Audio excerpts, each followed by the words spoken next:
মামনি এরা বুঝবে না। পাপা তুমি তো সবাইকে শিক্ষা দাও, ওদেরও একটু শিখিয়ে দাও। না মামনি, এরা শিক্ষা পায়নি, আমার ছাত্র এরা। কথাটা শেষ না হতেই নিলয় এসে দাঁড়িয়েছে ওদের সামনে। কিরে মাস্টার, তোর অনেক চর্বি হয়েছে। আমি কি করি কিংবা না করি তাতে পুরো ক্যাম্পাসের কিছু আসে যায় না, আর তুই সামান্য সহকারী শিক্ষক হয়ে আমার সাথে লাগতে আসিস। বলেই হাতের রডটা দিয়ে রাফসানকে আঘাত করবে, তখনই মীরা বলে উঠল, ওই স্যারা, আমি কিন্তু কিছু বলি না, শুধু পাপার ভয়ে, না হলে তোমাকে আমি গুলি করে মেরে ফেলতাম। রাফসান মীরার কথা শুনে কোনো মতে হাসি চেপে রেখেছে। নিলয় হাসানকে বলল, বাচ্চাটাকে তার মায়ের কাছে রেখে আয়, ওকে দিয়ে আর কাজ নেই আমার। বাচ্চা মানুষ কোমল হয়, এই মালটা ডেঞ্জারাস জিনিস, সাবধানে নিয়ে যাস। হাসান মীরাকে নিয়ে গোডাউন থেকে বের হতে রাফসানের হাতের উপর রডের আঘাত করে নিলয়। গুঙ্গিয়ে ওঠে রাফসান। তারপর পায়ে পিঠে আঘাত, শেষে মুখে বারবার আঘাত করে নিলয়। গালের সাথে ঠোঁট ফেটে গড় গড় করে রক্ত বের হতে থাকে রাফসানের দেহ থেকে। চোখ ঝাপসা হয়ে আসে। চোখের সামনে নিলয়ের পায়ের নিচে চাপা পড়া সিগারেটটার নজরে আসে। আস্তে আস্তে চোখ বুজে আসে ওর। কুয়াশার মতো পরিষ্কার হচ্ছে সকালের ঘটে যাওয়া ঘটনা। চোখ বুঝে যাচ্ছে রাফসানের। কলেজের ক্যাম্পাসে শেষের ছোট্ট পুকুর, কংক্রিটের তৈরি ঘাটের উপর বসে আছে নিলয়। সবে স্কুলের গণ্ডি পেরিয়ে আসা মেয়েগুলোকে কাছে টেনে নিয়ে আসে নিলয়। পাশে বসায় সে। হাত ধরে সিগারেটের টান দিতে বলেছিল তারা। মেয়েটি কান্না করে দেয়। কান্নাজড়িত কণ্ঠে সিগারেটের টান দিতেই খুক খুক করে কাশি দিয়ে ওঠে সে। এতে নিলয় আর তার সঙ্গীরা মজা নেয়। প্রথমে দেখেও না দেখার মতো চলে যায় রাফসান। কলেজের ক্লাস শুরু হবে। ছেলেগুলো অনার্সে পড়েছে, এবার হয়তো 4th সেমিস্টারে, তাই কিছু বলছে না রাফসান। রাফসান ইন্টারমিডিয়েটের ম্যানেজমেন্ট বিভাগে সহকারী শিক্ষক হিসেবে কাজ করছে। নিজেকে লুকিয়ে রাখার জন্য এটাই তার কাছে নিরাপদ আশ্রয় মনে হয়েছে। ছেলেগুলো অন্য পথে চলেছে, কিন্তু রাফসান এটি কিছু বলছেও না। নিজেকে লুকিয়ে থাকতে চেষ্টা করছিল, কিন্তু পারেনি। সেদিন সকালে রাফসান কলেজের গেটের সামনে এসে দাঁড়াতেই নিলয় এসে পড়ে সামনে। হাত দিয়ে রাফসানকে সরিয়ে ভিতরে চলে যায় নিলয়। রাফসান মনে মনে বলল, বেয়াদ্দব একটা। এই ইতি, তোমার নাম ইতি না? ক্যাম্পাসে ঢুকে কথাটা বলল নিলয়। মেয়েটা সুন্দর, ফর্সা দেহ, নীল শাড়ি, ঠোঁটে হালকা লিপস্টিক, চোখে কাজল ব্যবহার করেছে সে। মেয়েটি বলল, আসসালামু আলাইকুম। জি ভাইয়া, আমি ইতি। ওয়ালাইকুম আসসালাম, কেমন আছো? আলহামদুলিল্লাহ ভাইয়া, ভালো। কি করছো আজকাল? এই তো ভাইয়া ক্লাস করছি আর বাসায় যাচ্ছি। বয়ফ্রেন্ড আছে? মেয়েটা মাথা নিচু করে ফেলেছে, কিচ্ছু বলছে না। নিলয় এবার ঝাড়ি দিয়ে বলল, এই মেয়ে কি বলছি শুনছো না? বয়ফ্রেন্ড আছে? না ভাইয়া। বলছে আর কাঁপছে মেয়েটি। ক্যাম্পাসে ভরা মানুষ, ছাত্র ছাত্রীরা তাকিয়ে আছে তাদের দিকে। নিলয় ইতির কোমর ধরে কাছে টেনে নিয়ে যায়। ঠোঁটের সামনে নিজের মুখ নিয়ে বলল, এত মায়া জানানোর ঠোঁটে তো আমার হক আদায় করা দরকার। তোমার বয়ফ্রেন্ড নেই তাহলে এ মধু নষ্ট হবে তো। হঠাৎ এক শব্দ হয়। পুরো ক্যাম্পাস নিস্তব্ধতা ছেয়ে যায়। নিলয়ের গালে থাপ্পড় দেয় রাফসান। নিলয় এদিকে ছেড়ে দিয়ে রাফসানের শার্টের কলার ধরে, ঠেলে পিছনে নিচ্ছে। রাফসান নিলয়ের হাত ধরে বলল, দেখো নিলয়, তুমি যে কাজটা করেছো তা তোমার অন্যায়, এইসব করতে পারো না তুমি। আমি কি তোর কাছ থেকে ন্যায় শিখবো? বলেই দুটো বিশ্রী ভাষায় গালিগালাজ করে রাফসানকে। রাফসানের সহ্য হয়নি। নিলয়ের হাত শার্টের কলার থেকে নামিয়ে ওর গাল আর কান বরাবর আঘাত করতেই মাটিতে লুটিয়ে পড়ে। পেটে বারবার পায়ের আঘাতে গুঙ্গিয়ে ওঠে। তার সাথে থাকা তার বন্ধুরা রাফসানের সামনে আসার সাহস করেনি। নিলয়কে নিয়ে হাসপাতালে ভর্তি করায়। পুরো ক্যাম্পাসে তখন নিস্তব্ধ ছিল। নিলয় নামে আতঙ্ক। সেই ক্রোধে মীরাকে কিডন্যাপ করে নিলয়। বিকালবেলায় বাসায় ফিরতেই মীরা নিখোঁজ সংবাদ। নিলয়ের কিডন্যাপিং ভিডিও দেখে রাফসান চলে যায় নিলয়ের বলা জায়গায়। গাল বেয়ে ফিনকি দিয়ে রক্ত বের হচ্ছে, ঠোঁট ফেটে গেছে। চারিদিকে অন্ধকার ঘনিয়ে আসছে। মোটা রডের আঘাতে মাথায় বারবার পড়াতে চোখ বুঝে আসছে রাফসানের। এই কি শেষ? নতুন করে বাঁচতে চেয়েছিল সে, আর কি হবে না। মিম হাসপাতালে চোখ খুলেছে, পাশে মীরা। মিম মীরাকে বুকে টেনে নিয়ে বলল, আর নয় এখানে, আমরা অনেক দূরে চলে যাব এই শহর ছেড়ে। বেহুশ রাফসানকে হাসপাতালে নিয়ে আসে গোডাউনের দারোয়ান। প্রচুর রক্তক্ষরণ হয়েছে তার শরীর থেকে। রক্তর দরকার 2 ব্যাগ এবি নেগেটিভ রক্তের গ্রুপ। 1 ব্যাগ হাসপাতালেই ছিল, যেটা রাফসানের শরীরে কম হয়ে যাবে। রাফসানের পকেটে পাওয়া মোবাইল থেকে মিমির সাথে যোগাযোগ করে তারা। মিমি রাফসানের কথা শুনে থরথর করে কাঁপতে থাকে। কাজের মেয়েটি শক্ত করে চেপে ধরে মিমিকে। শান্ত হন আপা, বাইরে কিছু হবে না। তুই মীরাকে দেখিস, আমি তোর ভাইয়ের কাছে যাব। কিন্তু আপা, এত বড় বাসায় আমি একলা কিভাবে থাকবো? আচ্ছা তুই বাসায় চলে যা, মীরাকে সিজু ভাবির বাসায় রেখে যাব। আচ্ছা আপা। কাজের মেয়ে শেফালি নিজের যা কিছু ছিল ছোট ব্যাগে নিয়ে নেয়। রাতের খাবারও একটা বাটিতেই ভর্তি করে নেয়। সারাদিনে বাসায় থাকলেও রাতে নিজের বাসায় চলে যায় শেফালি। সারাদিনের জামা কাপড় নিয়ে আসে এখানে, সেগুলো ব্যাগে করে নিয়ে বের হয়ে গেছে সে। পাশের ফ্লাইটে সেজু ভাবি থাকেন। তার একটি মেয়ে আছে মীরার বয়সী, তাই সমস্যা হবে না। মিম মীরার হাতে ফ্রিজ থেকে 2টো চকলেট বের করে দেয়। মীরা চকলেট 2টো হাতে নিয়ে মন খারাপ করে বলল, আম্মু পাপার কি হয়েছে? তেমন কিছু না মা, তুমি সিজু আন্টির সাথে গল্প করো, আমি তোমার পাপাকে নিয়ে আসি, কেমন? আচ্ছা আম্মু, তবে চুপ হয়ে যায় মীরা। মিম বলে, তবে কি? পাপাকে বকা দিবা না? মিম মীরার দিকে বাঁকা চোখে তাকায়। মীরা চকলেট দিয়ে মুখ ঢেকে বলে, না না মামুনি, পাপাকে এতগুলো বকা দেবা। বলেই হেসে ফেলে মীরা। বেশি পেকে গেছো তাই না? একবার তোমার পাপা আসুক, দুজনকে দেখে নিব। এখন ভদ্র মেয়ের মতো সিজু আন্টির কাছে থাকবা, আমি তাড়াতাড়ি চলে আসবো। মীরা কিছু বলে না। মিম নিজেকে গুছিয়ে বাসায় সবকিছু চেক করে লক করে দেয় বাসা। সিজু ভাবিকে সবকিছু বলে। সে বলল, সমস্যা নেই ভাবি, আপনি যান, আমি মীরাকে দেখে রাখবো। মিতুর সাথে থাকুক মীরা, দুজন খেলা করবে। আপনি ভাইয়ার কাছে যান, দেখুন আল্লাহ কি করে। মিম একটু ভরসা পাচ্ছে মীরার কোনো সমস্যা হবে না। হাসপাতালে পৌঁছাতে পৌঁছাতে অনেকটা সময় লেগে গেছে মিমের। রাফসানের জন্য 2য় ব্যাগ রক্তেরও জোগাড় হয়ে গেছে। শরীরের সমস্ত ক্ষত স্থানগুলোতে ব্যান্ডেজ করে দেওয়া হয়েছে। হাসপাতালে রাফসানের ভর্তি ফর্ম পূরণ করে তাদের বিল পে করে তারপর রাফসানের পাশে এসে বসেছে মিম। মলিন মুখ হয়ে আছে তার। গভীর নিদ্রায় শুয়ে আছে রাফসান। ঘুমের ইঞ্জেকশন পুশ করা হয়েছে রাফসানের দেহে। সকাল ছাড়া চোখ খুলবে না ওর। চোখ বেয়ে জল গড়িয়ে পড়েছে।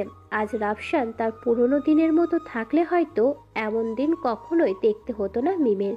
তবুও বেশ আছে এখন মিম। রাফুর কোল ছোঁয়া পিছু ছেড়েছে।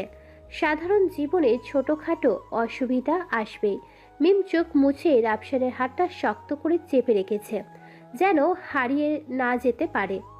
সারা রাত মিম রাফসানের পাশেই ছিল। মীরা মিতুর সাথে ঘুমিয়ে গেছে। সকালবেলা রাফসানের চোখ খুলতেই মিমের বুকের উপর নিজেকে দেখে সে। হাসপাতালের কেবিনে ছোট্ট বেডে রাফসানের পাশে মিম শুয়েছিল, মিমের বুকের উপর রাফসানের মাথা রেখে।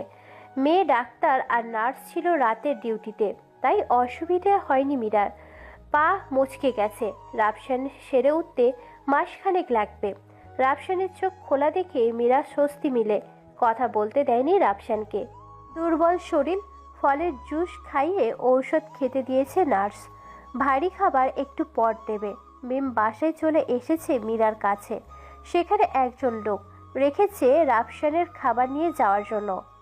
মীরাকে বাসায় রেখে মিম রাফসানের পাশে থাকতে পারবে না। রাফসান এটা কখনোই মেনে নেবে না। কলেজের ক্যাম্পাসে নিলয় তার বন্ধুদের নিয়ে আড্ডা দিচ্ছে। গতকালকের মেয়েটা আসেনি আজও। মেয়েটি আর আসবেও না এ কলেজে। গত রাতে ধর্ষণ হয়েছে মেয়েটি। বাসায় ঢুকে একদল বখাটে মুখে কালো কাপড় বেঁধে ধর্ষণ করেছে তাকে, বাসার সবাইকে বেঁধে রেখে। সমাজে কালো ছায়া পড়েছে নিলয় নামের একজন। বাবা এলাকার মন্ত্রী। বাবার ক্ষমতায় অকর্মে লিপ্ত হয়েছে বকে যাওয়া নিলয়। একজন মেয়ে আসে কলেজে ক্যাম্পাসে। এর আগে কখনো এই ক্যাম্পাসে মেয়েটাকে দেখেনি কেউ। নিলয়দের দেখে মেয়েটি তাদের সামনে এসে দাঁড়ালো। নিলয় বলে উঠল, মামা করা মাল একটা, উফস। এক্সকিউজ মি, আমাকে বলছেন? কথাটা বলল তিথি। জি আপনাকেই বলছি। বলেই হো হো করে হেসে উঠল নিলয় তার বন্ধুরা। তিথি বুঝেছে ক্যাম্পাসের বখাটে এরা, এদের কাছে হবে না, তাই ওখান থেকে সরে আসতেই নিলয় ডাক দিল, এই যে সুন্দরী, তোমার দেহ দুলিয়ে মনে রং লাগিয়ে গেলে এই রং মিটাবে কে? তিথি মুচকি হেসে বলল, ভাইয়া, মাসের শুরু কেবল শারীরিক সমস্যার কারণে আপনার মনের রং মেটাতে আমি পারবো না, বরং আপনি আপনার বোনের কাছে যান, সে মিটাবে। কথাটা শুনতেই চমকে উঠল নিলয়, লাফিয়ে তিথির সামনে এসে দাঁড়ায়, রাগান্বিত চোখে বলে, কি বললি আবার বলতো? বলতে বলতেই নিলয় তিথির ওড়না টেনে ধরে, দাঁতে দাঁত শক্ত করে চেপে তিথি নিজেকে সামলে নিয়ে বলল, আপনি আমার সাথে যেমন ব্যবহার করেছেন আমিও তেমন ব্যবহার করেছি আপনার সাথে। নিলয় কতক্ষণ তিথির দিকে তাকিয়ে থাকে। ক্যাম্পাসের সবাই দেখছে তাদের। তিথি মেয়েটাও সুবিধার নয়। নিলয় মেয়েটাকে ছেড়ে আবার বন্ধুদের কাছে এসে বসে। তিথিকে বলে, আজকে নতুন বলে কিছু বললাম না।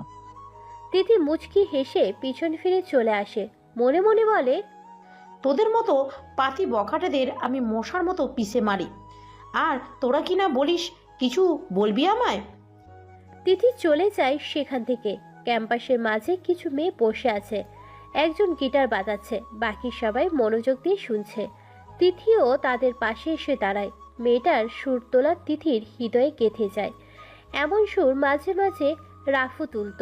হঠাৎ করে রাফুর কথা মনে পড়তে তিথি ওই মেয়েদের মধ্যে একজনকে বলে উঠল, এক্সকিউজ মি আপু, আমি তিথি, আমাকে যদি একটু সাহায্য করতেন। জি আপু, বলেন, আমি আপনাকে কি সাহায্য করতে পারি? আপনাদের এই কলেজে একজন লেকচারার হিসেবে কাজ করেন, তাকে একটু দরকার ছিল। জি আপু, তার নামটা বলতে পারবেন? একটু ভাবে তিথি, তারপর বলে, বোধহয় রাফসান ইসলাম হবে তার নাম। রাফসান নামটা শুনতেই পিছনে বসে থাকা একটা মেয়ে বলল, আরে রুবি তোর ক্রাশের কথা বলছে। রুবি অগ্নি দৃষ্টিতে তাকায় তিথির দিকে, একটু গরম কণ্ঠে বলে উঠল, মেয়ে, রাফসান স্যারের কাছে তোমার কি? স্যারকে দরকার খুব। নরম হয়ে বলল রুবি। তিথির নিঃশ্বাস ছোট হয়ে গেছে, বড় করে নিঃশ্বাস ফেলে বলল, ধন্যবাদ আপু, ভালো থাকবেন। আর হ্যাঁ, রাফসানের একটা মেয়েও আছে, সে কথা স্মরণে রাখবেন। বলেই চলে গেল তিথি অফিস রুমে। এই কলেজে অ্যাডমিশন নিয়েছে সে। কলেজের সব কাজ উপর থেকে সব সম্পূর্ণ করা হয়েছে। তিথি শুধু কনফার্ম করতে এসেছিল কলেজে গেটের সামনে এসে নিলয়ের দিকে তাকিয়ে তিথির হাতের মিডল ফিঙ্গার দেখিয়ে বের হয়ে গেল। নিলয়ের মস্তিষ্কে আগুন জ্বলে উঠেছে। বন্ধুদের নিয়ে বাইক স্টার্ট দেবে, তখনই নিলয়ের উপর স্ট্যাম্প দিয়ে আঘাত করে শিমুল।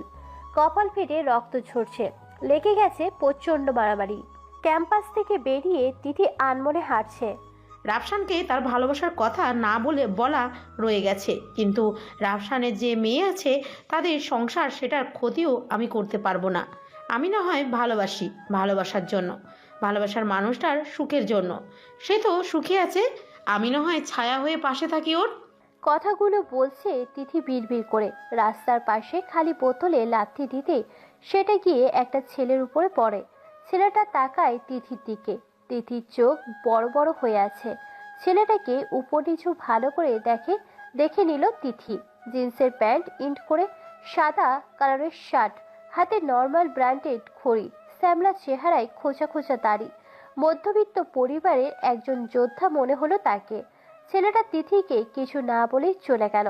তিথি হাঁ করে তাকিয়ে আছে ছেলেটার দিকে, কিছু বলল না। তার জন্য আফসোস হচ্ছে তিথির। কেন এমন হচ্ছে অজানা তার। তখনই তিথির মোবাইলে কারোর ফোন আসে। নাম্বারটা দেখে রিসিভ করে সে। অপর পাশের মানুষটা বলতে লাগলো, তিথি, কলেজে অ্যাডমিশন নিয়েছিস? জি নিয়েছি, কিন্তু আপনি কে? নাম্বার দেখোনি? তিথি মোবাইলের উপর চোখ বোলাতেই রাশেদ নামে সেভ করা নাম্বার দেখতে পায়। ও রাশেদ ভাইয়া, নাম্বার খেয়াল করিনি। ঠিক আছে, সমস্যা নেই। রাফসানের খোঁজ মিলেছে কি? না ভাই। রাফসানকে কারার করো। তোমার যদি আরও লোক দরকার হয় নিয়ে নিও। তবু রাফসানের যেন কিছু না হয়। আচ্ছা ভাই। কিন্তু আমার সন্দেহ হচ্ছে তোমরা পারবে কি না ওকে রক্ষা করতে। বস বলেছে ওর শরীরে যেন একটু আঁচো না লাগে। জি ভাই, আমি সম্পূর্ণ চেষ্টা করব। এটা জেনে রেখো, রাফসানকে খুন করার জন্য ইন্টারন্যাশনাল কিলার হায়ার করা হয়েছে। ভাই, আপনি ভুলে গেছেন হয়তো রাফসানকে। ভুলেনি, কিন্তু রাফসান অস্ত্র রেখে দিয়েছে। ভাই, অস্ত্র রেখেছে, চালানো ভোলেনি। যাই হোক, সাবধানে পদক্ষেপ নেবে। জি ভাই। ফোন কেটে দেয় রাশেদ।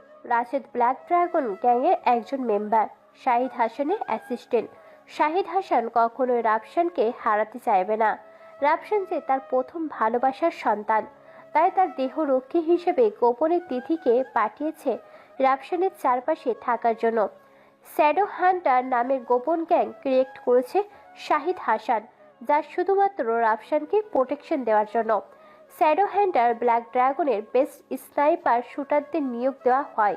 তিথি ফোন রেখে বাসায় যাবার জন্য এগোচ্ছে।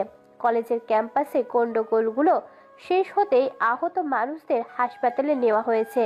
নিলয়ের গ্রুপ আর শিমুল গ্রুপের এমন গন্ডগোল লেগেই থাকে প্রায় সময়। রুবি রাফসানের প্রতি দুর্বল। যখন শুনল রাফসানের স্ত্রীর সন্তান আছে, তা শুনে আনমনে হয়ে পড়ে। কলেজ থেকে বাসে এসে নিজের রুমে দরজা বন্ধ করে বসে আছে রুবি। শহরে তার বাবার নামডাক একটু বেশি চর্চা, নামকরা ব্যবসায়ীদের মধ্যে একজন সে। তার সাথে ছোটখাটো গ্যাং চালিয়ে থাকে। দুপুরে খাওয়া দাওয়া হয়নি রুবির। দরজা বন্ধ করে বালিশে মুখ গুজে মন খারাপ করে শুয়ে আছে। মা দুইবার ডাকতে এসেছে। মায়ের উপর রাগ দেখিয়ে দূর দূর করে তাড়িয়ে দিয়েছে তাকে। কারোর সাথে কথা বলছে না রুবি। বাবা এসেছে রাতে। মা রুবির বাবাকে সব খুলে বলে। রুবির বাবা রুবির রুমে আসে। অন্ধকার রুম, আলো জ্বালাতেই রুবি বালিশের উপর থেকে মুখ সরাতেই রুবির বাবা তার চেহারার দিকে তাকিয়ে আছে। ফর্সা চেহারা লাল টুকটুকে হয়ে আছে, চোখ ফুলে গেছে। চিন্তিত হয়ে সে রুবির পাশে বসে তার মাথায় হাত বুলিয়ে দিয়ে বলল, কি হয়েছে মা তোর? চুপ হয়ে বসে আছে রুবি। তার বাবা মেয়ের দিকে তাকিয়ে হতাশ হয়ে আছে। রুবি তার বাবার বুকে মাথা রাখে, আস্তে আস্তে বলে, কিচ্ছু বলে না।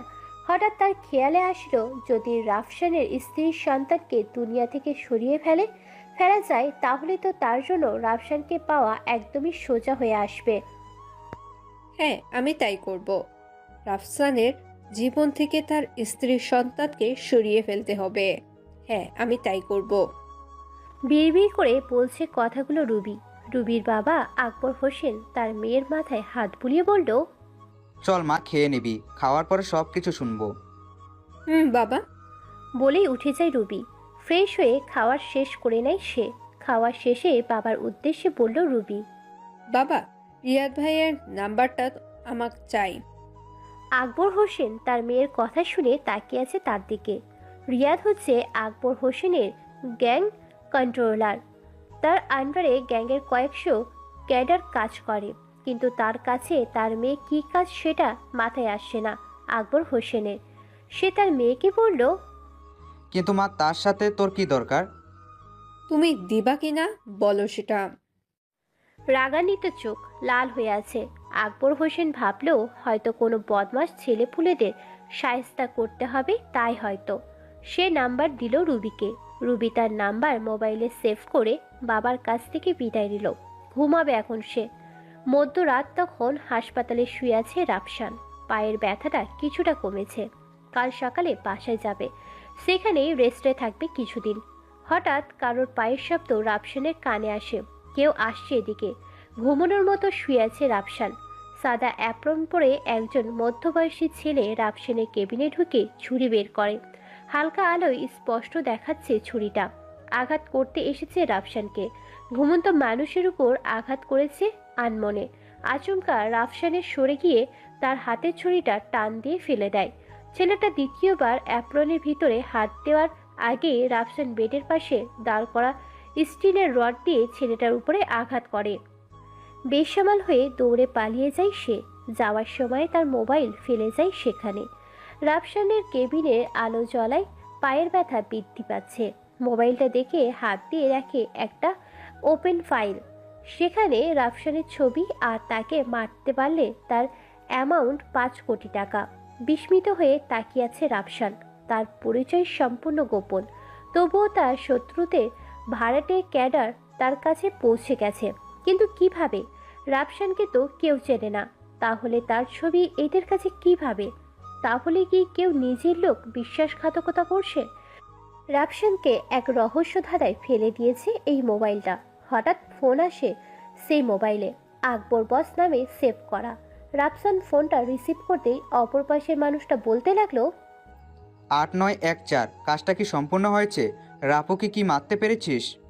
রাফসান স্তব্ধ, নরম কণ্ঠে বলল, একজন কি আর রাফুকে ছুঁতে পারে? আরে আমার তো কপাল খুলে গেল, রাপুর কণ্ঠ শুনেছি। আকবরের কথা শুনে রাফসান খটখট করে হেসে উঠল, বলল, দেখ, তুই কে সেটা আমি জানি না, কিন্তু রাফু তার আগের ফর্মে যদি একবার ফিরে আসে না, তো রাফুর কণ্ঠ শোনার কানটাই থাকবে না। চোখ দিয়ে তাকে দেখার আগেই চোখ দুটো উপড়ে ফেলবো। গলা দিয়ে শব্দ বের হবে না, তার আগেই কণ্ঠনালী আলাদা হয়ে যাবে দেহ থেকে। বুঝতেই পারছিস তুই কতটা ভাগ্যবান যে রাফু তার ফুল ফর্মে নেই। ও মা, আমি ভয় পাইছি।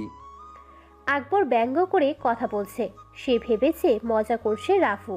রাফু কিছু বলবে, তার মধ্যে আকবর আবার বলল, তোর খেলা শেষ রাফু, অপেক্ষা কর। ফোনটা রেখে দেয় আকবর। রাফসান মোবাইলের দিকে তাকিয়ে আছে। আকবর নামটা প্রথম শুনেছে সে। পুরনো কোনো শত্রুর নাম যে আকবর তা মনে করতে পারছে না রাফসান। চুপচাপ বেডে বসে আছে। পূর্ব আকাশ থেকে আজানের ধ্বনি আসছে। রাফসান উঁচু করে ফজরের নামাজ পড়ে নিজেকে গুছিয়ে নিতে শুরু করে। তার বাসায় যাওয়ার তাড়া খুব। সকাল 10টা তখন। মীরা দৌড়ে রাফসানের কেবিনে ঢুকেছে। পাপার কোলে ওঠে না কতদিন। জাপটে ধরেছে রাফসানকে মীরা। রাফসানের মাথায় গালে ব্যান্ডেজ খোলা হয়নি এখনো, পায়ে ব্যান্ডেজ খুলেছে রাতেই। মিম হাসপাতালে সমস্ত বিল মিটিয়ে রাফসানকে নিয়ে বাসায় আসে। মীরা তো রাফসানের কাছ থেকে নড়ছেই না। মিম বাসার কাছে ব্যস্ত। নিজের মোবাইলটা চার্জে লাগিয়ে ওপেন করতে সে পরিচিত নাম্বার থেকে ফোন আসলো। রাফসান ফোনটা রিসিভ করে কানে ধরতেই অপর পাশের মেয়েটি বলল, আসসালামু আলাইকুম বস, কেমন আছেন? ওয়ালাইকুম আসসালাম তিথি। হ্যাঁ বস। আমার নাম্বার পেলে কোথায়? আপনাকে আমরা হারাতে দিচ্ছি কোথায়? আমি স্বইচ্ছায় চলে এসেছি, তবুও কোনো পিছু ছাড়ছে না আমার। আপনার শত্রুরা কি পিছু ছাড়বে আপনার তা মনে হয়? রাফসান নিশ্চুপ, কিচ্ছু বলছে না। গত রাতের অ্যাটাক তাকে তার শত্রুদের মনে করিয়ে দিয়েছে বারবার। তিথি আবার বলে ওঠে, রাফু ভাই। এবার বস বলেনি, ভাই বলেছে। নিজের মনের ফিলিংস লুকিয়ে রেখে স্বাভাবিকভাবে কথা বলার চেষ্টা করছে তিথি। রাফসান মুখ খুলল, বলল, তিথি, আকবরকে? তিথি অবাক হয়। আকবরের কথা রাফু জানল কিভাবে? উৎকণ্ঠ গলায় বলল, বস আপনি কি করে জানলেন আকবরের কথা?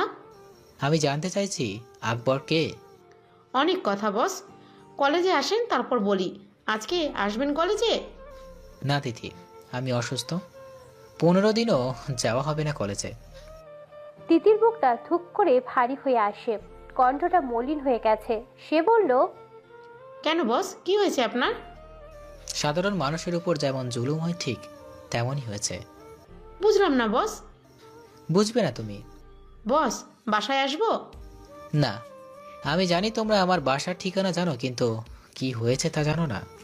তাই যেখানে আছো সেখানেই নজর রাখো। নিলয়ের কাম তামাম করে ফেলি বস।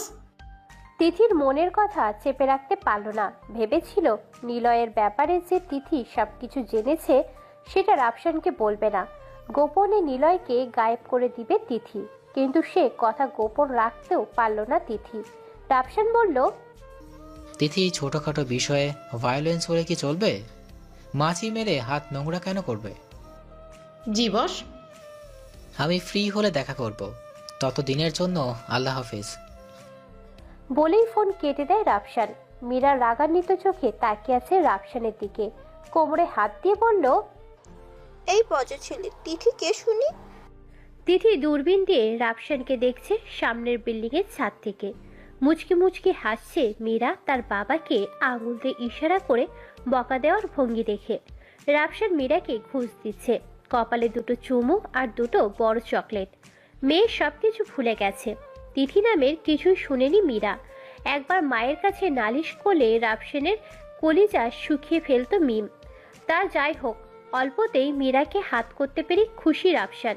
পরন্ত বিকালে বারান্দার গ্রিল ধরে দাঁড়িয়ে আছে রাফসান। শাড়ি পরছে মিম। রাফসানকে আনমনে বারান্দায় দাঁড়িয়ে থাকতে দেখে নিজে পিছন থেকে গিয়ে রাফসানের কোমর জড়িয়ে লেপটে গেছে তার সাথে। পিঠের উপর নিজের মাথা দিয়ে পৃথিবীর শ্রেষ্ঠ সুখের সুখী হয়ে চোখ বুঝেছে। রাফসান বাধা দেয় না মিমের এই সুখে। মীরা হুট করে তাদের পাশে এসে দাঁড়ায়, চুপচাপ তার হাতে একটা আঙুল দিয়ে রাফসানের পায়ে টোকা দিচ্ছে। রাফসান নিজের দিকে তাকাতেই মীরা মুখ বাঁকা করে বলল, পাপা তুমি? কথাটা শেষ না করতেই মীরার পিছনে কাজের মেয়েটি এসে দাঁড়ায়, হাতে ছুরি। থরথর করে কাঁপছে তার হাত। ধারালো ছুরিটা মীরার গলা বরাবর টাক করে ধরে সে। রাফসান নড়ছে না তার জায়গা থেকে। মিম চোখ বুঝেই আছে, কিছু বুঝতে পারছে না তার চোখ বন্ধের আড়ালে কি হতে চলেছে। মীরা কাজের মেয়েটির দিকে তাকিয়ে আছে। মীরা কিছু বুঝতে পারছে না তার সাথে কি হতে চলেছে। রাফসান নিজের জায়গা থেকে সরে দাঁড়ালেই মেয়েটি আঘাত করবে মীরার দেহে, তাই চুপচাপ দাঁড়িয়ে আছে রাফসান। কাজের মেয়েটি ঘামছে, সমস্ত শরীরে থরথর করে কাঁপছে। রাফসান বুঝতে পারে কাজের মেয়েটি কেউ বিপদে আছে। পকেটে হাত দেয় রাফসান। ডায়াল কলের প্রথম নাম্বারটা তিথি। আলতো হাতে স্পর্শে কল চলে যায় তিথির কাছে। তিথি কল রিসিভ করে হ্যালো হ্যালো বলতে থাকে। রাফসানের কোনো উত্তর পায়নি। বারান্দায় চলে আসে তিথি। সম্পূর্ণ দেখতে পায় রাফসানের বারান্দায় কি হতে চলেছে। রুম থেকে M146 নিয়ে কাজের মেয়েটির দিকে তাক করে তিথি। বারান্দার গ্রিলের বাহিরে হাত বের করে ইশারা দেয় তিথিকে, অজ্ঞান করার ইশারা। তিথি দেরি করে না, রুম থেকে দামি বেলুনটা নিয়ে শ্যুট করে কাজের মেয়েটার উপর ঢলে পড়ে ঘুমের মধ্যে। রাফসান বলে ওঠে, মীরা মামনি, দেখো তোমার শেফালি আফা অসুস্থ হয়ে পড়েছে। বলেই মিমকে ছাড়িয়ে নেয় নিজের দেহ থেকে। মিম গিয়ে শিফালিকে ধরে। ফ্লোরে পড়ে আছে শিফালি। হাত দিয়ে ইশারা করে তিথিকে। কাজ হয়ে গেছে। তিথি রুমে চলে যায়। রুমের ভিতরে গিয়ে তার গ্যাংয়ের দুইজনকে অ্যাম্বুলেন্স নিয়ে রাফসানের বাসার নিচে পাঠিয়ে দেয়। মিম শেফালির হাত ওর কাঁধে তুলে নেয়, সাথে রাফসানও সাহায্য করে নিচে নামাতে। মিম, তুমি মীরাকে নিয়ে সাজু ভাবির বাসায় থাকো, আমি আসছি। কিন্তু রাফসান, তুমি অসুস্থ, পায়ে ব্যথা এখনো আছে। মিম, সমস্যা হবে না আমার, তুমি মীরার কাছে যাও। না, তুমি রুমে যাও রাফসান, মীরাকে দেখাশোনা করো, আমি শেফালিকে ডাক্তারের কাছে নিয়ে যাচ্ছি। হঠাৎ খেপে যায় রাফসান। মিমকে ঝাড়ি দিয়ে কাঁদিতে উঠতে গেল রাফসান। মিম বুঝতে পারেনি রাফসান এমন অদ্ভুত রিয়াক্ট কেন করলো। মিম কিছুটা আন্দাজ করে কিছু একটা ঝামেলা আছে এর মধ্যে, তাই কথা না বলে রুমে চলে আসে মিম। মীরাকে নিয়ে ছাদে ওঠে। রাফসান শেফালিকে নিয়ে তার নির্ধারিত গোডাউনে নিয়ে চেয়ারে বসিয়ে বেঁধে ফেলে। চারিদিকে তিথির লোক। রাফসান বসে আছে সামনে, শেফালি অজ্ঞান হয়ে পড়ে আছে। রাফসান তিথির সামনে বসে বলল, তিথি বল, এইসব কেন হচ্ছে? আমি এই অন্ধকার জগতে বাইরের সৌন্দর্যে বেরিয়ে এসেছি, তবুও কেন আমার পিছু নিয়েছিস? আর এই আকবরটা কে? কেনই বা আমাকে মারতে চায়? তিথি চুপ হয়ে বসেছে রাফসানের পাশে। আলতো করে ওর হাতটা ধরে বলতে লাগলো, বসে 3 বছর আগের কথা, যখন আপনি গ্যাং ছেড়ে গোপনে এখানে চলে আসেন, তার কয়েক মাস পরের ঘটনা। আপনার বাবা শহীদ হাসান বিডির সকল মাফিয়াদের নিয়ে একটি মিটিং করে। মাফিয়া বলে ভুল হবে তাদের। দেশের কালোবাজারি গোল্ড ডিলারদের নিয়ে বোর্ড মিটিং হয়। আর ব্ল্যাক ড্রাগনের নাম শুনলে সব ছুঁচো শেয়ালগুলো পিছে লেগে যায়। সে বোর্ড মিটিংয়ে উপস্থিত ছিলেন আকবর হোসেন, দিলদারাজি কবির, সুভাষিস, আরও কিছু গোল্ড এবং ডায়মন্ড স্মাগলার। মিটিংয়ে এবছরের সবচেয়ে বড় ডিল হতে যাচ্ছিল মিস্টার ওয়াহিদের সাথে। ওয়ার্ল্ডের নাম্বার 1 মার্সিনারি গ্রুপ তার। আপনার দোস্ত জায়েদ মাসুদ এর বাবা মিস্টার ওয়াহিদ এর সামনে আকবর হোসেন ড্রাগ স্মাগলিং করার প্রস্তাব দেয়। শহীদ হাসান তো পুরো গরম হয়ে উঠেছে। টেবিলের ওপর থাপড় দিয়েই দাঁড়িয়ে যায় সে। আমার দেশে ড্রাগস স্মাগলিং হবে না। স্যার সময় বদলেছে, এখন টিকে থাকতে হলে ড্রাগসের আমদানি করতে হবে। কথাটা বলল আকবর হোসেন, তার সাথে গলা মিলালো দিলদারিজ। শাহিদ হাসান শক্ত গলায় বলল, আমার শহরে ড্রাগস সাপ্লাই হবে না। যারা ড্রাগস সাপ্লাই আনতে চাইছেন এ দেশে, তাদের সাথে ব্ল্যাক ড্রাগনের কোনো সম্পর্ক থাকবে না। আর সন্ত্রাসী চাঁদাবাজদের প্রোটেকশন ব্ল্যাক ড্রাগন দেবে না। আর যতদিন রাফু বেঁচে আছে ততদিন রাফু ড্রাগস সাপ্লাই এ দেশে হতে দেবে না। স্যার রাফু জীবিত আছে নাকি মরে গেছে কেউ জানে না। জীবিত থাকলেও কোথায় আছে সেটাও কারো নজরে নেই। আর আপনি রাফুর ইশারায় চলছেন। এভাবে অন্ধকার জগতে কতদিন টিকে থাকবেন? যতদিন আমার আতঙ্ক আছে ততদিন। আপনার আতঙ্ক তো রাফু। সে একাই যথেষ্ট। দেখা যাবে রাফু কতদিন টিকে থাকে। বলে উঠে যায় আকবর আর দিলদারিজ। মিস্টার ওয়াহিদ শাহিদ হাসানকে বলল, শাহিদ ভাই, ভরসা রাখুন, আমার গ্রুপ থেকে বাংলাদেশের ড্রাগস স্মাগলিং হবে না। শাহিদ হাসান চিরুটে আগুন লাগিয়ে টানছে। মিস্টার ওয়াহিদের সাথে বাকি সকলে যার যার মতো গোল্ড হীরা ডিল করে চলে যায়। ডিল শেষে মিস্টার ওয়াহিদ আর শাহিদ সে বিল্ডিংয়ের ছাদে আসে। দুটো হেলিকপ্টার অপেক্ষা করছে দুজনের জন্য। হ্যান্ডশেক করে দুজন দুদিকে। আকবর হোসেন এখান থেকে চলে গিয়ে প্ল্যানিং করে রাফুকে মেরে ফেলার। সঙ্গ দিয়েছে দিলদারিজ। সে খবর পেতেই আপনার বাবা আপনাদের গোপন গ্যাং তৈরি করে আপনাকে রক্ষা করতে ছায়া হয়ে পাশে থাকতে বলেন। তাই আমরা আপনার ছায়া হয়ে আছি 1.5 বছর। কিছুদিন আগে আমাদের গ্যাংয়ের একজন আপনার ছবি আকবর হোসেনের কাছে বিক্রি করে দেয়। সেটা জানার পরে তাকে আর বাঁচতে দেয়নি। পুরো 4 রাউন্ড গুলি তার বুক ঝাঁঝরা করে দিয়েছে। রাফসান তিথির কথা শুনে স্তব্ধ হয়ে বসে আছে। কি বলবে বুঝতে পারছে না। রাফসান এই চক্রের চক্রান্ত থেকে বের হতে চায় শুধু, যেটা যে কোনো মূল্যেই হোক। মিম মীরার জন্য যা কিছু করা দরকার তাই করবে রাফসান। সামনে সেফ আলীর জ্ঞান ফিরেছে। কাঁদতে কাঁদতে বলতে লাগলো, সাহেব, আমার বড় মেয়েকে তারা নিয়ে গেছে সাহেব। আমাকে খুন করতে পারলে আমার মেয়েকে তারা ছেড়ে দিবে সাহেব, আর আমাকে 10 লাখ টাকা দিবে সাহেব, যার কারণে আমি আপনার উপর হামলা করতে চাইছিলাম। বলে কান্না করে দেয় শেফালি। থরথর করে কণ্ঠ কাঁপছে ওর। রাফসান একটু ভেবে বলে উঠল, তিথি, আমার বুকে বুলেটের আঘাত কর, যেন আমি বেঁচে না থাকি। আমার মৃত্যুই শ্রেয়। কি? চমকে ওঠে তিথি। রাফসান বলল, হ্যাঁ, এটাই একমাত্র উপায় বেঁচে আছে। মিম, মীরার খুশির জন্য আমাকে মরতে হবে। আমার জন্য যেন তাদের কোনো আঁচ না আসে। যে দায়িত্ব নিয়েছি আমি, আমার মৃত্যু হলেও তারা নিরাপদ থাকবে। মিমের যা সম্পত্তি আছে তা দিয়ে তাদের সারা জীবন চলে যাবে। কিন্তু বস, আপনি চাইলেই ওদের চুটকি দিয়ে উড়িয়ে দিতে পারেন। কত শেষ করব বলো তিথি? একজন শেষ করলে 10 জন আসবে। 10 জনকে শেষ করলে 100 জন তৈরি হবে। আমি ক্লান্ত হয়ে যাব। আমার মৃত্যুই শ্রেয়। আমি পারবো না বস। তুমি না পারলে আমি নিজেই নিজেকে আঘাত করতে পারি। বলে তিথির কাছ থেকে 9mm পিস্তলটা নিয়ে ট্রিগার টিপে দিতে লুটিয়ে পড়ে ফ্লোরে। গড়গড় করে রক্ত ঝরতে থাকে সমস্ত ফ্লোরে। শেফালি তা দেখে আবার জ্ঞান হারায়। রাফসানের দেহ ফ্লোরে পড়ে আছে। তিথি রাফসানের হাতটা ধরে হাতে ঠোঁটে স্পর্শ করে বলল, বস, এমনটা না হলেও পারতো। চোখ দিয়ে পানি পড়ছে তিথির। স্যাডো হ্যান্টারের কোডার জয়, শিমুল, প্রিন্স আরও কয়েকজন তিথি রাফসানকে ঘিরে দাঁড়িয়ে আছে। সবার চোখে বেদনার অশ্রু। জয় চোখ মুছে তিথিকে বলল, বস, আমার একটু যেতে হবে। তিথি জয়ের দিকে তাকায়। ওর চোখে পানি টলমল করছে। তিথি মাথা নাড়িয়ে সম্মতি দেয় তাকে যাবার। জয় নিজে স্নাইপার আর AK-47 জমা রেখে বের হয়ে যায়। তিথি আনমনে তাকিয়ে থাকে রাফসানের নিস্তব্ধ দেহের দিকে। গোডাউন থেকে বের হয়ে জয় গোডাউনের পিছে চলে আসে। পকেট থেকে মোবাইল বের করে। বুক পকেটে লাগানো ক্যামেরার সাথে যুক্ত ক্যামেরা থেকে মেমোরি বের করে ফোনে কানেক্ট করে। রাফসানের মরে যাওয়া দৃশ্য স্পষ্ট। ভিডিও ক্লিপটা চেক করে আকবর হোসেনের ইমেলে ভিডিওটা সেন্ড করে জয়। ভিডিওটা পৌঁছাবার 2 মিনিট বাদে আকবর হোসেন জয়ের ফোনে ফোন করে।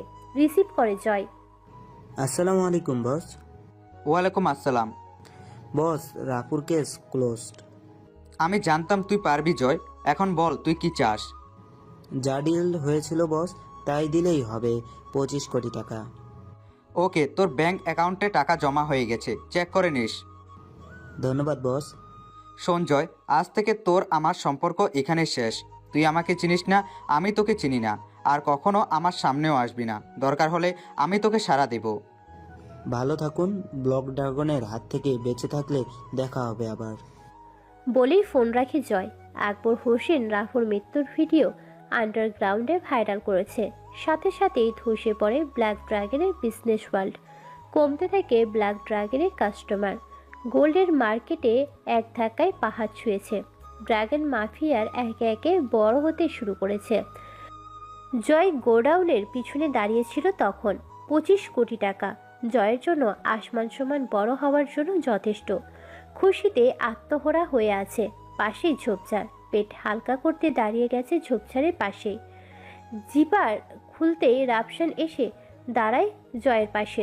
পিছন থেকে ঘেরাও করে রাখে জয়কে। জয়ের চোখে ভয় সৃষ্টি হয়েছে। রাফু পেট হালকা করেছে। ঝোপের মধ্যে জয় প্যান্ট ভিজিয়ে ফেলেছে। রাফু কাজ শেষ হলেই জয়ের কাঁধে হাত রাখে। রাফু বলে, 25 কোটি টাকা একটু বেশি, তাই না তিথি? তিথির মুখটা হাস্যোজ্জ্বল হয়ে ওঠে। বলে সে, কি যে বলেন বস, আমি তো 5 কোটি টাকা পেলেই আপনাকে মেরে ফেলার প্ল্যানিং করতাম। কিন্তু কিন্তু কি তিথি? যদি কখনো স্বপ্নেও ভুলে যাই যে আপনি কে, তাহলেও তো আপনাকে মারার প্ল্যান করতে আমার হাঁটু কাঁপবে। জয় হয়তো ভুলে গেছে রাফু অশ্ব রেখেছে, কিন্তু চালানো ভোলেনি। জয় শুনছে তিথির কথা। মৃত্যুর ভয় ক্রমশ বাড়ছে তার। কিন্তু তার কৌতূহল মন বারবার জানতে ইচ্ছে করছে রাফসান কিভাবে বাঁচল। সে তো নিজেই তার বুকে গুলি চালিয়েছিল। জয়ের মুখের দিকে তাকিয়ে আছে রাফু। বুঝতে পেরেছে জয়ের কনফিউশন। রাফু বলতে থাকলো, জয়, গেমটা ভালোই খেলেছিস, কিন্তু কার সাথে গেমটা খেলতে চাচ্ছিস সেটা কখনো ভাবিসনি। তোর প্ল্যান ঠিক ছিল। হাসপাতালে কম্পাউন্ডার রমেশের হাতে আমাকে মারতে চাইছিলিস সেদিন রাতে, কিন্তু ব্যর্থ। আকবর হোসেন নাম্বারের পাশ থেকে তোর নাম্বারটাও ছিল। তখন আমি তোর সাথেই গেম খেলি। কম্পাউন্ডার রমেশ আমাকে মারতে এসেছিল, কিন্তু আমি তাকে ধরে ফেলি, সে পালাতে না পারে। তোর সত্যি আমার কাছে বলে দেয়। আমিও তাকে কিছু না বলে এখনও কেন বাঁচিয়ে রেখেছি, কেন জানিস? এটা আমার গেম। আমার ফেক মৃত্যুর সংবাদ তুই তোর বসের কাছে দিয়েছিস। তারা আমাকে মৃত ভাবছে। আমার উপরের অন্ধকার জগতের কালো ছায়া কেটে গেছে। কিন্তু তুই যে আমার কাজের মেয়ে শেফালিকে ব্যবহার করবি তা জানা ছিল না। ভালো থাকিস। বলেই জয়ের কাঁধ থেকে হাত সরিয়ে নেয় রাফু। তিথির বুলেটে জয়ের মাথা ছেদ করে। রাফু সিগারেটে আগুন লাগিয়ে টানছে। জয়ের লাশ সে ঝোপঝাড়ের নিচে গর্ত করে পুঁতে ফেলে। শেফালিকে নিজের বাসায় রেখে আসে তিথির গ্যাং। তিথি বলল রাফুকে, বস, আজ রাতে পার্টি হবে আমার কাছ থেকে। না, পারবো না তিথি। মিমিকে নিয়ে বাসা চেঞ্জ করতে হবে। তা বস, বাসা চেঞ্জ করবেন? কলেজের চাকরিটা? এটা থাকবে। আর এই শহরেই আছি, আমি যাচ্ছি না কোথাও। আর এখন তো সবার কাছে রাফু মৃত। জি বস। আচ্ছা, তাহলে আমি আসি আজ। বস, রাতের পার্টিতে আপনার জন্য অপেক্ষা করব।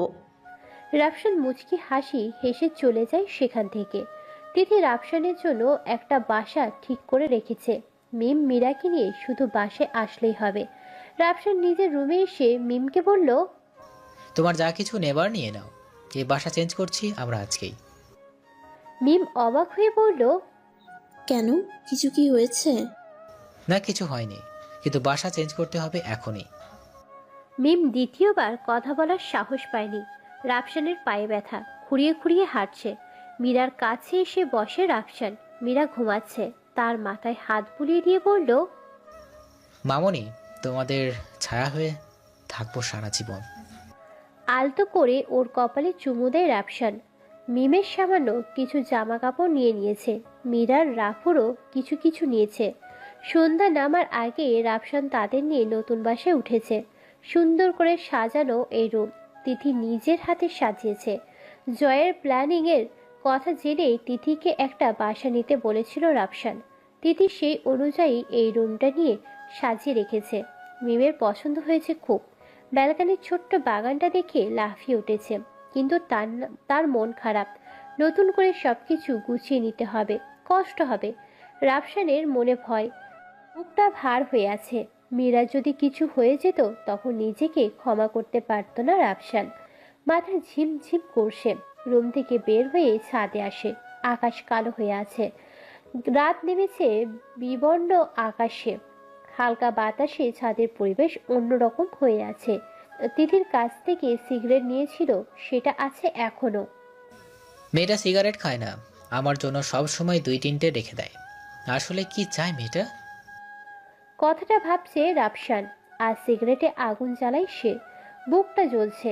মিম রাফসানের পিছনে এসে দাঁড়িয়ে আছে অনেকক্ষণ। সিগারেটের অর্ধেক শেষ। মিম রাফসানের সিগারেট হাত থেকে নিয়ে ফেলে দেয়। রাফসানের মস্তিষ্ক গরম হয়ে উঠেছে। কি করলে এটা? সিগারেট ফেলে দিয়েছি, তুমি বলেছিলে না সিগারেট খাবে না? তো আমি সিগারেট খাচ্ছি, তাতে কি হয়েছে? অনেক কিছু হয়েছে। বলছি তুমি খেতে পারবে না তো পারবে না। তোমার কথাই আমি সিগারেট বন্ধ করবো নাকি?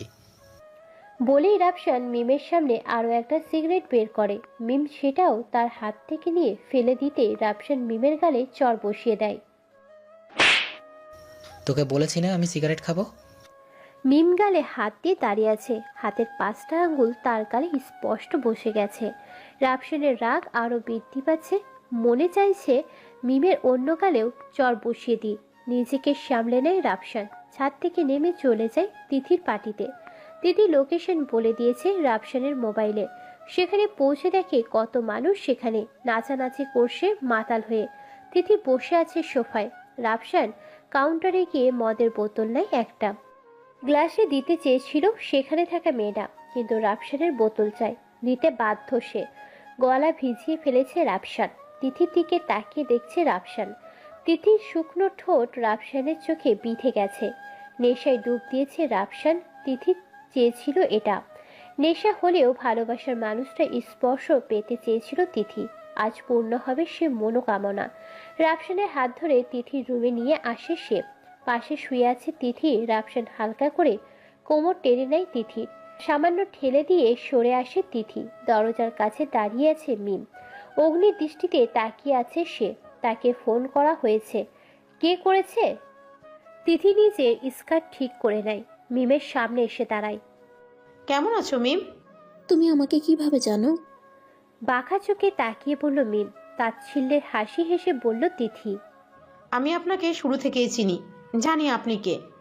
তোমার লজ্জা করে না সবকিছু জেনেও এমনটা করতে? লজ্জা কেন হবে? ঠাস করে তিথির গালে থাপ্পড় বসিয়ে দেয় মিম। তিথি আবারও মিমের দিকে তাকায়। তুমি ভুল ভাবছো মিম, আমি তেমন মেয়ে নই। মিমের থাপ্পড়ের গতি তিথিকে বুঝিয়ে দিয়েছে মিম তিথিকে নষ্টা মেয়ে ভেবেছে। তিথি জবাব দিল। মিম পাল্টা জবাবে বলল, তোদের আমার জানা আছে তোরা কেমন মেয়ে। মিম তুমি কি ভাবছো? তুই একটা নষ্টা মেয়ে, অন্যের স্বামীর চোখে নেশা জড়িয়ে তাদের সাথে ফষ্টি নষ্টি করিস। মিমের কথাটা শেষ না হতেই তিথি মিমের গাল দুটো এক হাত দিয়ে চেপে ধরে দেওয়ালের সাথে ঠেকিয়ে ফেলে। দাঁতের চাপে গালে ব্যথা পাচ্ছে মিম। গুঙ্গিয়ে উঠেছে সে। তিথি বলল, তুই শুধু রাফুর স্ত্রী বলে বেঁচে আসিস, না হলে একথা অন্য কেউ বললে তার জিহা আমি ছিঁড়ে ফেলে আমার বাঁ হাতের কাজ। তুই এখানে আসছিস কার জন্য জানিস? রাফুর জন্য। আর আমি রাফুর ছায়া হয়ে থাকি সারাটাক্ষণ। নেশাগ্রস্ত রাফু যেন উল্টোপাল্টা কাজ না করে ফেলে, তার জন্য তোকেই আমি ফোন করেছি। আমার যদি তেমন কোনো উদ্দেশ্য থাকতো তাহলে তোকে ফোন করতাম না। তিথি মিমকে ছেড়ে দেয়। এক গালে রাফসানের হাতের 5টা আঙুলের চাপ বসে আছে। এখন তিথির চেপে ধরা গাল দুটো টসটসে লাল হয়ে গেছে। গালে ব্যথা করছে মিমের। তিথির মাথা নিচু হয়ে গেছে। নরম কণ্ঠে বলল, সরি মিম, আমি আসলে এমনটা বলতে চাইনি, কিন্তু নিজেকে কন্ট্রোল করতে না পেরে বলে ফেলেছি। মিম হালকা হাসির চেষ্টা করে বলল, তুমি কেন সরি বলছো? সরি তো আমার বলার দরকার। তোমাকে না শুনেই উল্টোপাল্টা ভেবে কত কথাই না বলে ফেলেছি। আমাকে ক্ষমা করো। আমি জানি মিম, আপু আপনার রিয়েক্ট করার ব্যাপারটা বুঝতে পারি। তুমি কে? মিম প্রশ্ন করে তিথিকে। তিথি চুপ হয়ে যায়। মিম আবার বলল, তুমি কে? আমি তিথি। মিমের চোখ দুটো বড় বড় হয়ে গেছে। তিথি নামটা আগেও শুনেছে রাফসানের মুখে, আজ দেখা। দেখতেই ভুল বোঝাবুঝি, কথা বাড়ায়নি মিম। তিথির সাহায্য নিয়ে রাফসানকে গাড়ি পর্যন্ত নিয়ে আসে তারা। গাড়িতে শুয়ে নিয়ে আসে মিম তার নতুন বাসায়। ভোরের আলো জানালা পেয়ে রুমে প্রবেশ করছে। রুবি বসে আছে জানালা বরাবর, মোবাইলে রাফসানের ছবি। চোখ ভিজে দেখছে তাকে। বাবা আকবর হোসেন হঠাৎ আনন্দিত। কেন সে এত খুশি তার কারণ জানতে পারেনি রুবি। শাহানার ফোন আসে রুবির ফোনে। শাহানা রুবির বান্ধবী। ভার্সিটি যাওয়ার জন্য ফোন করে সে। রুবিও তৈরি হয়ে নেয় দ্রুত। তার মনের আকাঙ্ক্ষা দু চোখ ভরে রাফসানকে দেখা। রাফসান কলেজে সহকারী শিক্ষক আর রুবি অনার্সের স্টুডেন্ট। চাইলেই সবকিছু হয়ে যেতে পারে তাদের মধ্যে। মাঝে শুধু রাফসানের স্ত্রী মেয়ে বাধা হয়ে দাঁড়িয়ে আছে। রুবি সেই বিষয়ে ভাবছে, কিন্তু তার আগে এই তিথি মেয়েটাকে দেখতে হবে। নতুন এসেছে ভার্সিটিতে, তবুও তার সাহস থেকে অবাক হয়ে আছে রুবি। ভার্সিটির গেটেই দাঁড়িয়ে আছে জায়েদ মাসুদ, হাতে জ্বলন্ত সিগারেট। ধোয়ার গন্ধে ঝাঁঝালো সিগারেটে সাদা খোলসে গাঁজা ভরে টানছে মাসুদ। ভার্সিটির নতুন অ্যাডমিশন নিয়েছে সে, পার্সোনাল মিশনে সে। কিন্তু ভাবার বিষয় হলো, ইন্টারন্যাশনাল বিজনেসম্যান মাসুদ এখানে কেন? একজন সফল বিজনেসম্যান হলেও সে একজন শার্প শুটার। দুনিয়ার সকল অস্ত্র চালাতে পণ্ডিত সে। একসময় রাফুর সাথে ট্রেনিং নিয়েছিল সে। ভার্সিটির গেট থেকে আস্তে আস্তে স্টুডেন্ট আসছে। মাসুদ সিগারেটের ধোঁয়া গেটের ভিতরে আসা সুন্দরী মেয়েদের মুখে ছড়াচ্ছে। বেপরোয়া সে। সেই মুহূর্তে গেটের ভিতরে প্রবেশ করে রুবি। সিগারেটের ধোঁয়া রুবির মুখে ছড়াতেই রুবি ঘুরিয়ে মাসুদের দিকে থাপ্পড় দেয়। মাসুদ রুবির হাতটা ধরে ফেলে। স্কার্টে হালকা উপরে মাসুদ তার হাত দিয়ে নিজের দিকে টেনে নেয় রুবিকে। রুবি স্তব্ধ হয়ে গেছে। চোখ দুটো বড় বড় করে তাকিয়েছে মাসুদের দিকে। আলতো করে রুবির ঠোঁটে তার ঠোঁট মিশিয়ে দেয়। পিছনের সবকিছু নিস্তব্ধতা ছেয়ে গেছে তাদের। মামুনি, এই মামুনি, আমরা কোথায়? এটা কোথায়? ঘুম থেকে উঠেই মীরার চিৎকার শুনে মিম রান্নাঘর থেকে রান্না রেখে চলে যায় মীরার কাছে। মিমকে দেখে মীরা বলল, মামুনি, এটা তো আমার বাসা না, আমরা কোথায়? মিম মীরার মাথায় হাত বুলিয়ে বলল, সোনামণি, এখন থেকে এটাই আমাদের বাসা। মীরার মুখটা ছোট হয়ে আছে। ওর পছন্দ হয়নি বাসা, তবুও কিচ্ছু বলেনি। পাশ ফিরে রাফসানকে না দেখে মীরা বলল, আম্মু আম্মু, পাপা কোথায়? মিম কিচ্ছু বলল না। মীরার কাছ থেকে উঠে রান্নাঘরে চলে যায় মিম। মীরা বিছানা থেকে নেমে সম্পূর্ণ বাসা হেঁটে দেখছে। পাশের রুমটা দরজা আটকানো।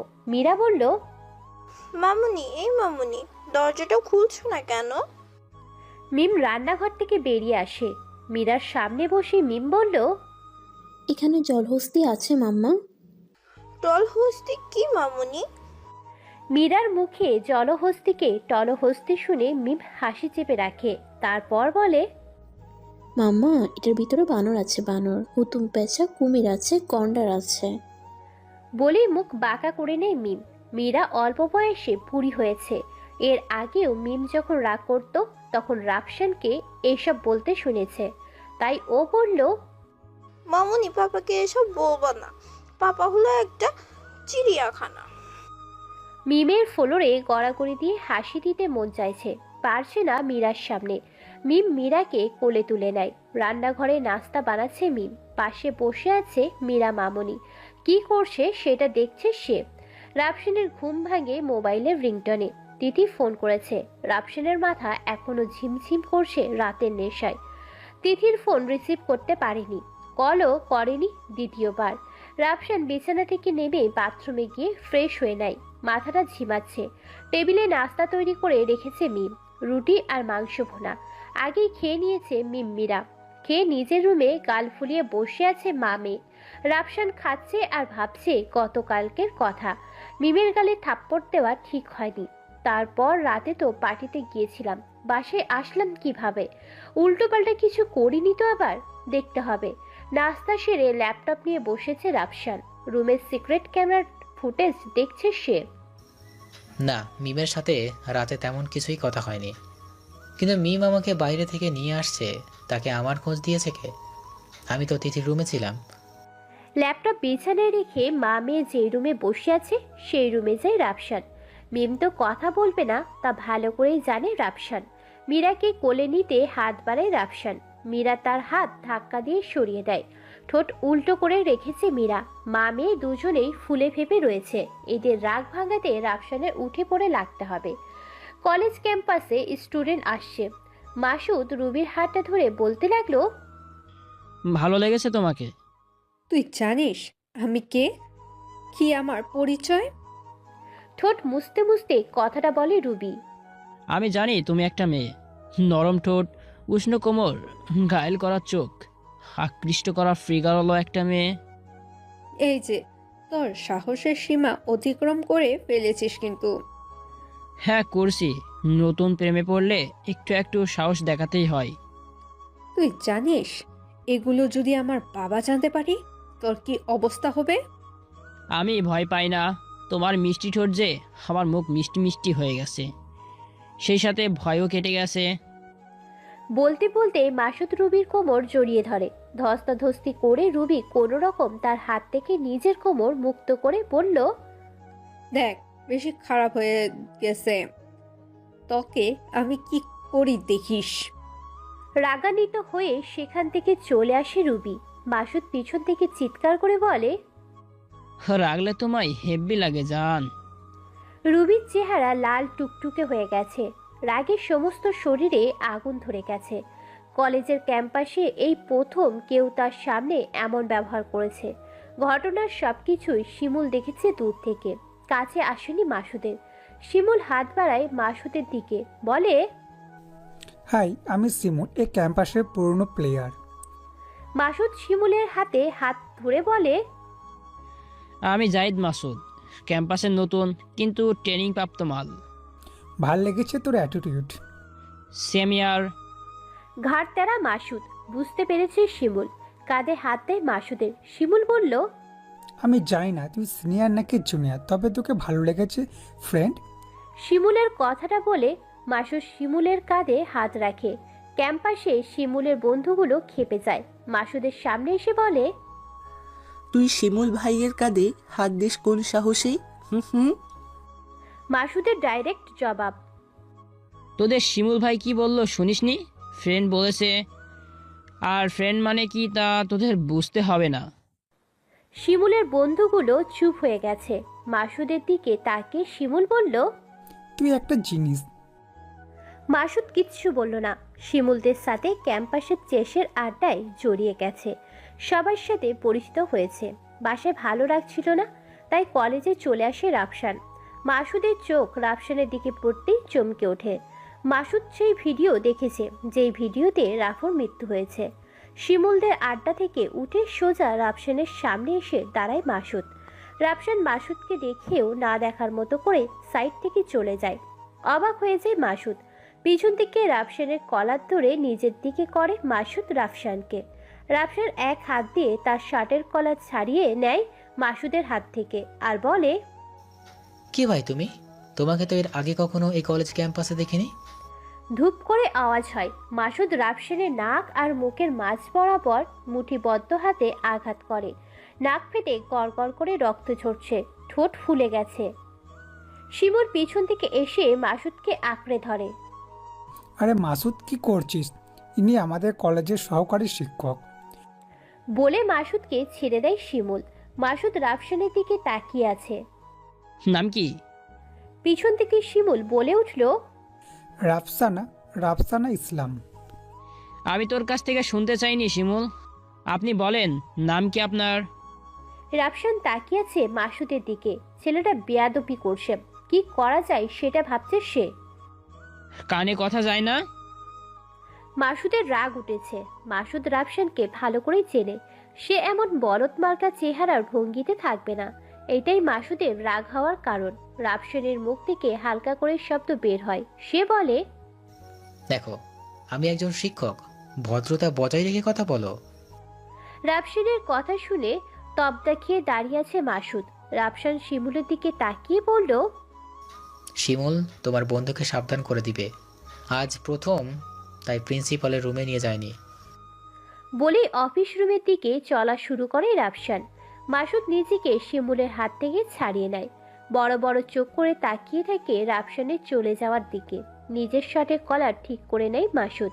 বিড়বিড় করে বলে, দেখি কতদিন এভাবে লুকিয়ে থাকি। অন্ধকার জগতে তোকে ছাড়িনি রাফু, তুই এখনো সে জগতের একটা অংশ। স্যার একটু শুনুন। জি বলো, রুবি কি বলবে? স্যার আপনার নাক বেয়ে রক্ত ঝরছে, চলুন ফার্স্ট এড লাগিয়ে দেই। ধন্যবাদ, কষ্ট করতে হবে না তোমার। স্যার জি বলো। আজকে লাঞ্চ টাইমে আমি আপনার সাথে বসতে পারি একটু?